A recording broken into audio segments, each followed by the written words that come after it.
plugin can actually destroy your mix very faster than you think. A good EQ cannot make a bad vocal to be clean. It's impossible. This video is about the previous video I made concerning how I was able to achieve my background vocals with this particular reverb, which is Valhalla vintage verb. So I got a lot of DMs, a lot of messages. So now I'm going to be sharing with you how I was able to achieve this with some simple settings on this very Valhalla vintage verb. So stick around, don't go nowhere.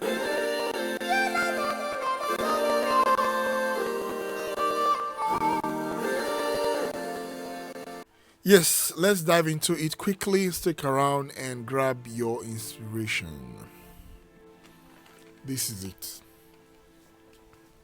Take a look. You can screenshot it and probably use it to emulate something.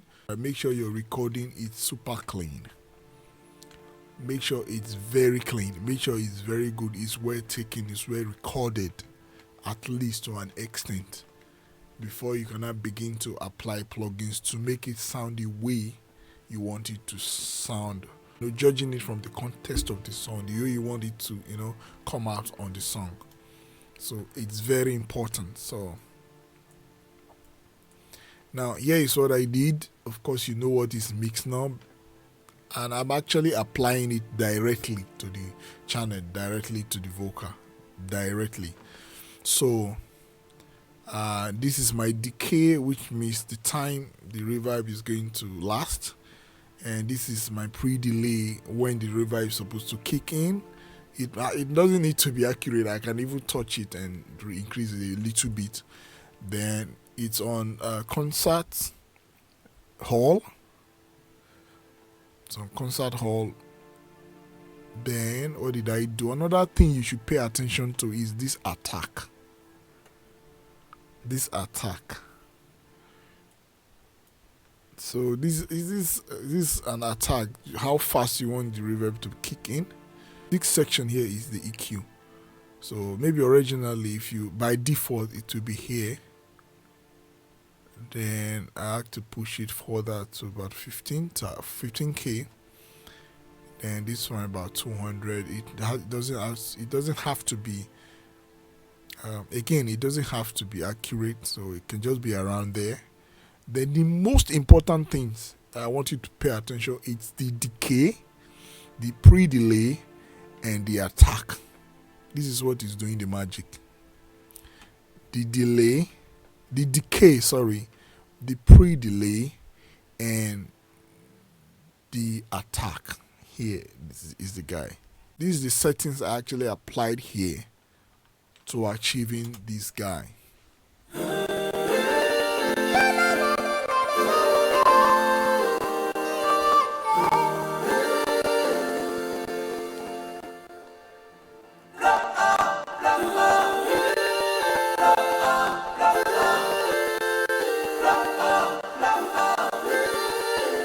Like a disclaimer I always give is that do not use plugins because you hear somebody or advertising the plugin, you hear somebody talking about the plugin. No. This plugin right now will not change your mix. It will not. No plugin can even change your mix. It is how you use them. As a matter of fact, a plugin can actually destroy your mix very faster than you think. So what you should be aiming at is how to use this plugin to achieve a particular goal.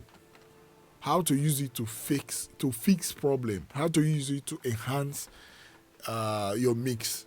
Not just by applying sake, you just see somebody using it. So this guy is using it, so let me go and use it. Do you understand? I have seen so many videos where some engineers, maybe they're advertising for the brand, the plugin company. You wouldn't know, so you just see them say, if you want to make your song, your vocal very clean, you use this, you use that. This is the EQ. Most especially EQs, they are very obsessed with EQs, compressor. If you want your song to be blah blah blah, it's a very big disclaimer for my tutorials for how I teach. Don't use my plugins listen to the concept, grab something from it. Don't use my plugins just because I am telling you this is how I use this particular plugin to achieve this sound. You now want to use it to achieve your sound. Number one, it's not the same song. Number two, we are not the same. Number three, we are not mixing from the same speakers. Number four, we are not using the same computer, the same equipment. Number five, it's not the same artist, which is the most important. It is not even the same key, which is another most important thing. So what works on my song might not work on your song. So if you want your song to be clean, to be good, to be fine, record a clean vocal. A good EQ cannot make a bad vocal to be clean. It's impossible. So what you should be doing is get your source material clean. Do not, on your gen, your fan, everything making noise, people are talking on the background and you expect an EQ to go and fix such problem. No. The problem is actually you that actually recorded in a very bad environment. You understand? Get your artist to rehearse the song properly, get him or her to, do the song, perform the song properly, so that when you are mixing, you are just doing too little. The song is already clean. You are just, trying to take the song from here to here. It's not as if you are relying on one YouTube tutorial that will tell you, use this EQ, blah, blah, blah. No. So you shouldn't do too much. You can screenshot the Valhalla vintage to see what I did.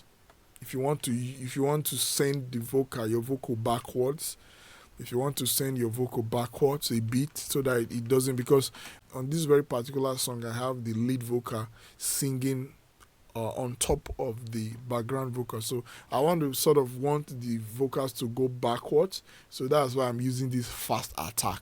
So it will just look as if the vocal is a bit compressed and, backwards. The reverb is very fast on the vocal, and the pre-delay is also, there is no space for it at all. It just comes in. You understand? It's as if the whole vocal is even reverb. Then I don't want it to sound muddy, to be clashing, so I'm using a very fast decay. You can see it. So this is why we have this. Believe it. They never believe it. Nobody believe it. You can see it. So you can still hear it very well. One day me go it's still very clean. One day me go blow. You can still hear everything. You see, so it's as simple as that. Thank you.